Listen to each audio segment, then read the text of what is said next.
Las cosas están muy mal en el mundo. América no es la excepción. Latinoamérica. Hay demasiada división. En tiempos de elecciones, por ejemplo, esto se manifiesta. Las últimas elecciones en varios países lo demuestran. Últimamente suele haber segunda vuelta o balotaje. Poca diferencia entre los dos primeros candidatos.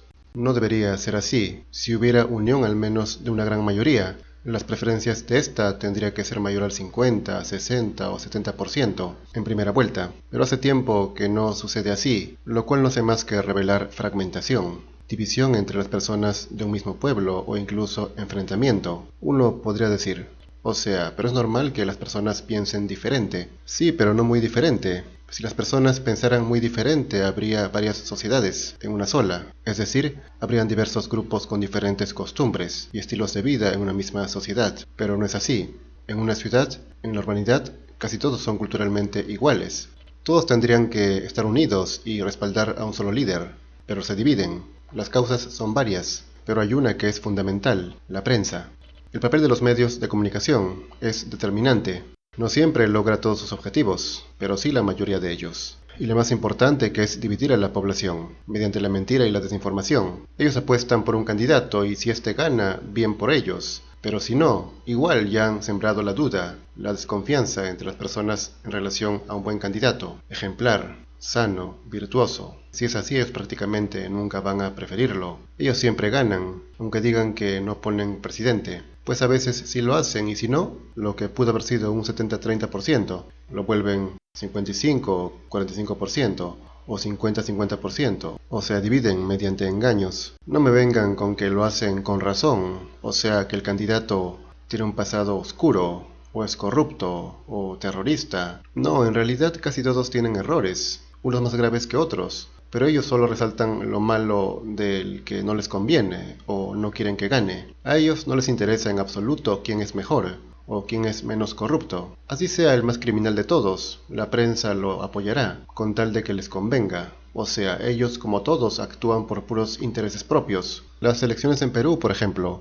lo demostraron. Los medios se parcializaron absolutamente a favor de una candidata probadamente corrupta y delincuente, que admitió que recibió dinero, y muchas pruebas en su contra, que no les importó. Osaron compararla a un pobre docente ingenuo de primaria, que no tenía ni una mínima denuncia de nada en su contra. No obstante, era ignorante en varias cosas. De todas formas, no es difícil elegir entre una delincuente y un ignorante, aunque sí penoso. Claro que ellos hablaron de las personas que los rodean, pero es que en eso también hay una gran diferencia. Pero en fin, no quiero centrarme en ese pobre país. Me refiero al aspecto espiritual sobre todo, más que al material. Siempre creí que Latinoamérica, los países más perdidos en ese sentido, eran Perú, Colombia y México. En México, por ejemplo, si no fuera por la farsa de los medios contra un candidato en las últimas 3 elecciones, el actual presidente habría ganado hace 15 años, donde es claro que además hubo fraude. Los poderosos, que algunos llaman derechistas, otros neoliberales, solo denuncian fraude cuando ellos pierden, y si hay las condiciones, obviamente, así como sucedió en Bolivia. Mas esto no se trata de ideologías. Los que tienen el poder pueden tener ideas capitalistas, comunistas o fascistas, no solo una de ellas. Los poderosos, que son un pequeño grupo de familias, un pequeño grupo de personas en cada país, siempre hacen lo que les conviene. El pueblo solo les interesa en la medida en que sea su sirviente o su esclavo. Solo ellos deben mandar. Ahora bien, está claro que los medios de comunicación no actúan solo por intereses propios, ni son un fin ellos mismos, sino que son un medio. Son ellos los que se venden o se prestan a intereses mayores, los intereses de los poderosos. Son su arma principal, les dan una pequeña parte de su inmensa riqueza. Con sus miles de millones se compran a toda la prensa. Si los pobres les dieran más, ¿se venderían a ellos? Seguramente, pero ya no serían pobres.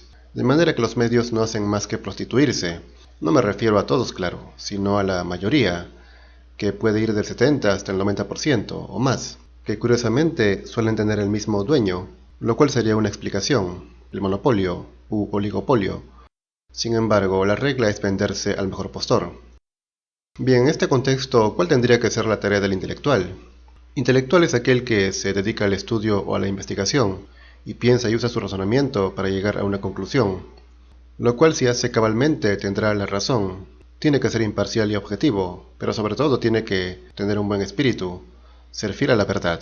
Y esto es lo que no tienen muchos expertos que aún así se llaman intelectuales. En ese sentido, una persona inteligentísima para el mal sería igual a un intelectual. Por ello aclaro que me refiero a los intelectuales con valores, con ética y moral. ¿Qué debería hacer alguien así? En primer lugar, debería hacer algo. Bueno, creo que lo fundamental es, como todo, que no haga daño. Eso es obligatorio para todos. Después, hacer algo por los demás ya es muy loable, pero secundario. Importantísimo, sin embargo.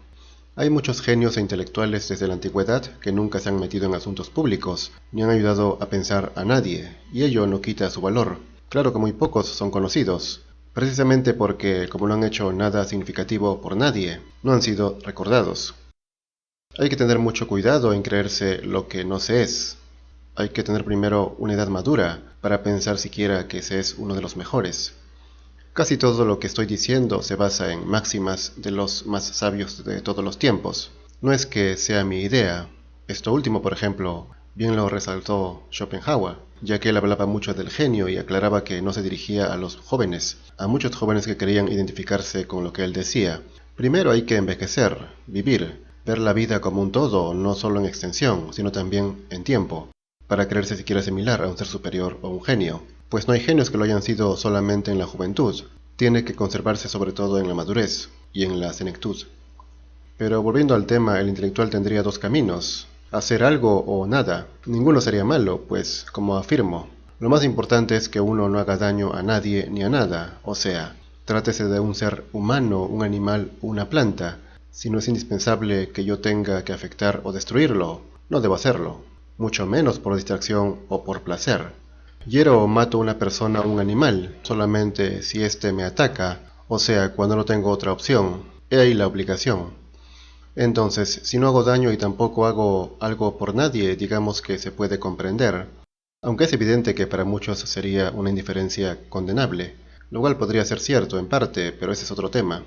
Hablemos ahora de aquel intelectual que hace algo por su sociedad, por los demás. En este caso particular de la política, habría tres maneras de hacer algo: mediante la acción, mediante las ideas o mediante ambas.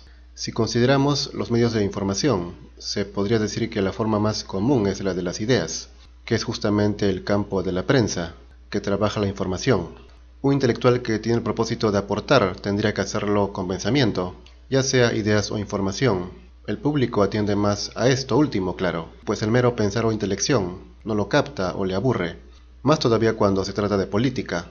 De manera que para un intelectual de fuste tratar de coadyuvar de esta manera a los demás sería en cierto modo rebajarse un poco, porque tendría que dedicarse a difundir información más que a pensamientos, porque la gente capta más esto, las ideas plasmadas en los hechos.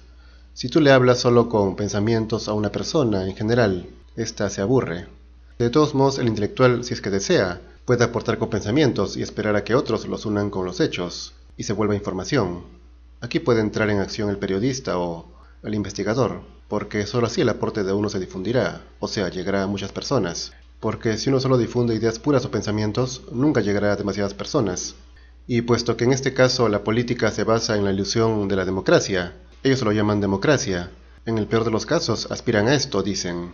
Se trata de ganarse a las personas, convencerlas, y para eso es inevitable para un gran intelectual rebajarse, para poder ser comprendido por las masas.